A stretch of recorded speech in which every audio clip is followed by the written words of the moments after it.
kekurangan. Jadi kan saling melengkapi gitu loh. Tanya Mbah, kekurangan fundamental kan soal waktu.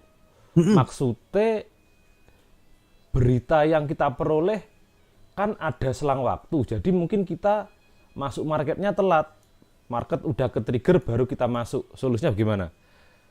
Nah, jadi begini ya, satu anggapan yang sulit, kalau menurut saya agak sedikit keliru dari fundamental itu adalah bahwa fundamental itu kita aplikasikan untuk masa sekarang.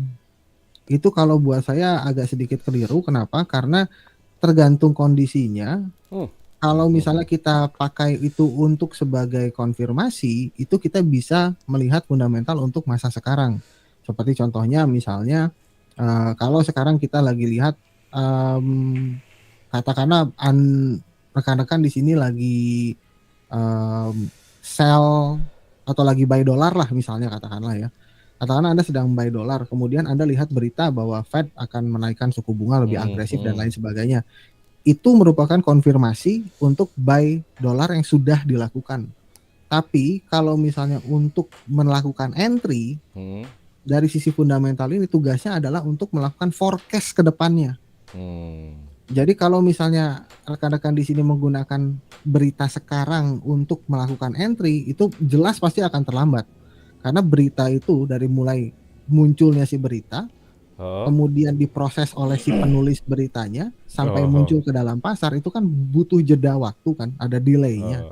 Yang mana kadang-kadang berita itu kalau orang yang pakai Bloomberg Terminal atau institusi dan hedge fund dan lain sebagainya itu bisa bereaksi jauh lebih cepat dari itu. Jadi kalau buat saya itu adalah suatu hal yang relatively sebetulnya tidak terlalu beneficial ya kalau buat retail trader seperti kita. Jadi tugas kita untuk fundamental di sini adalah dengan mengumpulkan data-data yang kita punya sekarang, informasi yang kita punya sekarang, kita prediksikan ke depan seperti apa, lalu dari situ barulah kita coba konfirmasikan entry point-nya dengan technical tadi.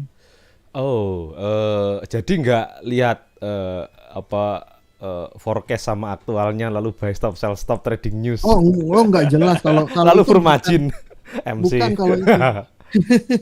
Karena kalau buat saya kalender ekonomi itu hanya bagian kecil dari fundamental, Om. Jadi dan fungsinya jelas bukan untuk melakukan entry sebetulnya, karena basically tanggal-tanggal tersebut itu kan untuk konfirmasi bahwa oke, sekarang ini datanya masih sesuai dengan apa yang sebelumnya ada ataukah tidak gitu kan. Itu kan fungsinya seperti itu kan.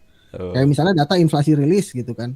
Data inflasi rilis kemarin atau CPI kemarin itu kan sebetulnya mengkonfirmasi bahwa inflasinya masih tetap bergerak naik atau enggak gitu kan.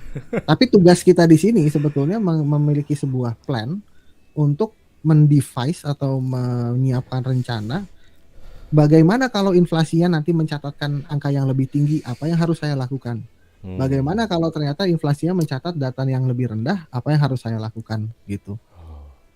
Jadi pada saat nanti ternyata datanya keluar lebih tinggi, kita sudah tahu apa yang harus kita lakukan di sana gitu.